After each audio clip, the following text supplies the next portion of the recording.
दोस्तों, अगर आप कोई भी धर्म ग्रंथ पढ़ोगे ना तो आपको समझ में आ जाएगा कि हर धर्म ग्रंथ हमें एक ही बात सिखाती है कि अच्छे काम करो, क्रोध मत करो, लालच मत करो, बुरे काम मत करो, किसी से घृणा मत करो और सबसे प्यार करो। रामायण में भगवान राम का व्यक्तित्व इतना अच्छा और इतना सुंदर है कि इससे हम अपने जीवन के लिए बहुत कुछ सीख सकते हैं। रामायण के युद्ध में रावण के पुत्र मेघनाद युद्ध के लिए रणभूमि में आते हैं और जोर जोर से युद्ध के लिए लक्ष्मण को ललकारने लगते हैं। मेघनाद की ललकार को सुनकर लक्ष्मण गुस्से में आ जाते हैं और भगवान राम से कहते हैं कि भैया मुझे युद्ध करने की आज्ञा दीजिए, मेरे अस्त्र मेघनाद का वध करने के लिए अधीर हो रहे हैं। तो इस पर भगवान राम कहते हैं कि लक्ष्मण, तुम्हारे अस्त्र भले ही अधीर हो रहे हैं लेकिन तुम्हें युद्ध के लिए इतना अधीर नहीं होना चाहिए। भगवान राम आगे कहते हैं कि उसका नाम मेघनाद है और गरजना उसका स्वभाव है, लेकिन तुम युद्ध में उत्तेजित होकर नहीं बल्कि एक धीर योद्धा की तरह जाओ। दोस्तों, जब भी हम इंसान क्रोध करते हैं ना तो सबसे पहले पता है क्या होता है? सबसे पहले ये हमारी बुद्धि का विनाश कर देती है, ये हमारे अंदर के धैर्य को पूरी तरह से नष्ट कर देती है और फिर यहाँ से हमारा पतन शुरू हो जाता है। भगवान राम लक्ष्मण से कह रहे हैं कि तुम्हें अधीर नहीं होना चाहिए और तुम युद्ध भूमि में जाओ धैर्य के साथ, उत्तेजित होकर नहीं। भगवान राम यहाँ पर लक्ष्मण को क्या सलाह दे रहे हैं? भगवान राम यहाँ पर लक्ष्मण को यही सलाह दे रहे हैं कि जीवन में हमें कभी भी क्रोध नहीं करनी चाहिए। यही बात भगवान श्री कृष्ण ने श्रीमद् भगवद गीता में अर्जुन से कहा है। भगवान श्री कृष्ण कहते हैं, क्रोधात् भवति सम्मोह, सम्मोहात् स्मृति विभ्रमः, स्मृति भंशात् बुद्धिनाशो, बुद्धिनाशात् प्रणश्यति। भगवान श्री कृष्ण कहते हैं कि क्रोध निर्णय लेने की क्षमता को छीन कर देती है, जिसके कारण स्मृति में भ्रम उत्पन्न हो जाता है। जब स्मृति में भ्रम उत्पन्न हो जाता है तो ये बुद्धि का नाश कर देता है और जब एक मनुष्य की बुद्धि का नाश हो जाता है तो फिर उसका पतन हो जाता है। दोस्तों, यहाँ पर आप देखो कि दो धर्म ग्रंथ रामायण और महाभारत हमें एक ही चीज सिखा रही है। भगवान राम लक्ष्मण से कह रहे हैं कि तुम्हें अधीर नहीं होना चाहिए, तुम युद्ध करो धैर्य के साथ, आवेश में आकर नहीं। और यही बात भगवान श्री कृष्ण अर्जुन से कह रहे हैं कि क्रोध एक इंसान की बुद्धि को नष्ट कर देती है और जब एक इंसान की बुद्धि का नाश होता है तो फिर उसका पतन भी हो जाता है। दोस्तों, ये दोनों धर्म ग्रंथ रामायण और महाभारत हमें एक ही बात सिखा रही है कि जीवन में हमें कभी भी क्रोध नहीं करनी चाहिए, क्योंकि हमारा क्रोध हमारे धैर्य को नष्ट कर देती है, हमारे विवेक को नष्ट कर देती है और ये सिर्फ और सिर्फ हमारा ही सर्वनाश करती है। जैसे कि लक्ष्मण को मेघनाद युद्ध में ललकार कर उसे उत्तेजित कर रहे हैं, वैसे ही आपको भी जीवन में ऐसे बहुत से लोग मिलेंगे जो कि आपको उत्तेजित करेंगे। अगर हम दूसरों की बात में आकर उत्तेजित हो जाते हैं और क्रोध करने लगते हैं ना तो फिर हम अपने जीवन का रिमोट कंट्रोल उनके हाथ में दे देते हैं। वो जब चाहे हमारी भावनाओं से खेल सकता है, हमें क्रोधित कर सकता है और हमें उत्तेजित कर सकता है। दोस्तों, कभी भी अपने जीवन का रिमोट कंट्रोल ना दूसरों के हाथ में मत दो, क्योंकि इससे आप दूसरों की कठपुतली बनकर रह जाओगे और वो जब चाहेगा तब आपको नचा देगा। जीवन में कभी कभी हमें क्रोध करना पड़ता है, लेकिन वो हमारी मजबूरी नहीं, हमारी मर्जी होनी चाहिए।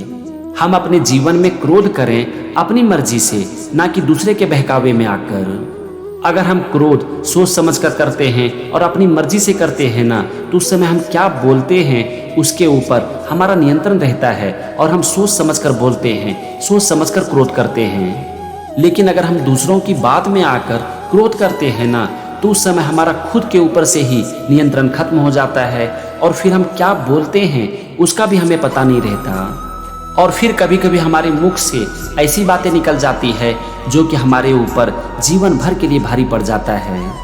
इसीलिए आज आप रामायण से और श्रीमद् भगवद गीता से सीखो और जीवन में कभी भी दूसरों की बात में आकर क्रोध मत करो। इसके बाद लक्ष्मण और मेघनाद में भयंकर युद्ध छिड़ जाता है और मेघनाद अपनी माया की शक्ति का प्रयोग करने लगता है। युद्ध के दौरान लक्ष्मण भगवान राम से कहते हैं कि भैया मेघनाद कपट युद्ध पर उतर आया है और वो अदृश्य होकर प्रहार कर रहा है और इसीलिए आप मुझे ब्रह्मास्त्र चलाने की आज्ञा दीजिए ताकि मैं संपूर्ण राक्षस जाति को ही समाप्त कर दूं। तो भगवान राम कहते हैं कि लक्ष्मण, ये नीति विरुद्ध है। ब्रह्मास्त्र अत्यंत ही विनाशकारी है और शास्त्रों के अनुसार हर परिस्थिति में हम इसका उपयोग नहीं कर सकते। हमें उत्तेजित होकर धर्म का मार्ग नहीं छोड़ना चाहिए।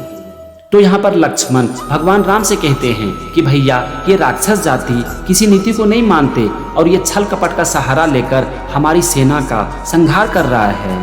लक्ष्मण आगे कहते हैं कि भैया इनकी मायावी शक्ति से बचने का सिर्फ एक रास्ता है, ब्रह्मास्त्र का उपयोग। तो इस पर भगवान राम कहते हैं नहीं लक्ष्मण, ये नीति विरुद्ध है और शास्त्र हमें इसकी इजाजत नहीं देता। भगवान राम आगे कहते हैं कि लक्ष्मण, जो सामने से युद्ध ना कर रहा हो, जो युद्ध छोड़कर भाग गया हो, जो शरण में आ गया हो और जो पागल हो, उसके ऊपर ब्रह्मास्त्र का उपयोग करना वर्जित है। अगर हम अधर्म के रास्ते पर चलकर विजय प्राप्त कर लेते हैं तो ये कभी भी कल्याणकारी नहीं होगा।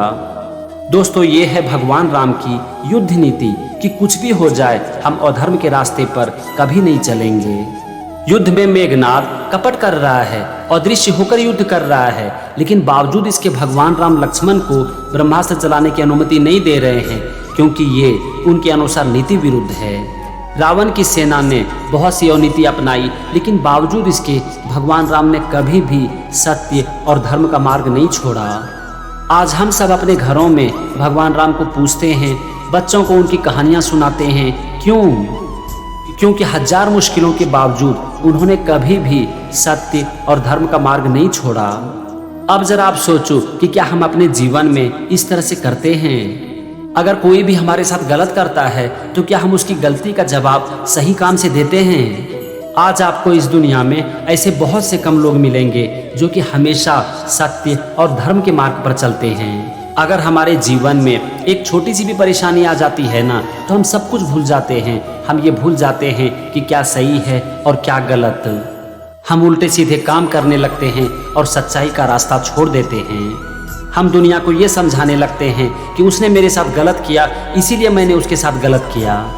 हम दुनिया को तो समझा सकते हैं, लेकिन हम खुद को कैसे समझाएंगे? अगर हम कुछ भी गलती करते हैं ना, तो सबसे पहले हमारी अंतरात्मा ही हमें बता देती है कि हमने गलत किया है, लेकिन हम कभी भी अपने अंदर की आवाज को सुनना नहीं चाहते हैं। दोस्तों, एक बात को जान लो कि अगर जीवन है तो आपको अच्छे और बुरे लोग जीवन में मिलते ही रहेंगे। आपको जीवन में ऐसे बहुत लोग मिलेंगे जो कि आपके साथ गलत करेंगे, लेकिन आप उस समय क्या करते हो, क्या निर्णय लेते हो, ये बहुत ही महत्वपूर्ण हो जाता है। अगर आप दूसरों की गलती का जवाब गलती करके देते हो तो ये आपको जीवन के पथ से पूरी तरह से भटका सकती है। अच्छे वक्त में तो हर इंसान अच्छा ही करता है, लेकिन आप बुरे वक्त में क्या करते हो, ये बहुत ही महत्वपूर्ण हो जाता है। आपको अपने जीवन में ऐसे बहुत से लोग मिलेंगे जो कि आपके बारे में उल्टी सीधी बातें करेंगे, आपको जीवन के पथ से भटकाएंगे, आपको उस्काएंगे, आपको गलत बोलेंगे, लेकिन उसका जवाब आप किस तरह से देते हो ये आपके जीवन की पूरी दिशा को तय करेगी। इसीलिए कभी भी दूसरों के बहकावे में आकर खुद को मत भूलो और सही रास्ता कभी मत छोड़ो। आप एक बात को जान लो कि गलत रास्ते का परिणाम कभी भी अच्छा नहीं हो सकता और सही रास्ते का परिणाम कभी भी खराब नहीं हो सकता।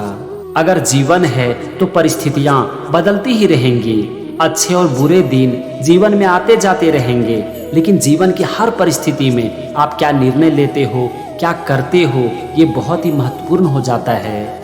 आपके जीवन का एक निर्णय आपके जीवन की दिशा को पूरी तरह से बदल सकती है।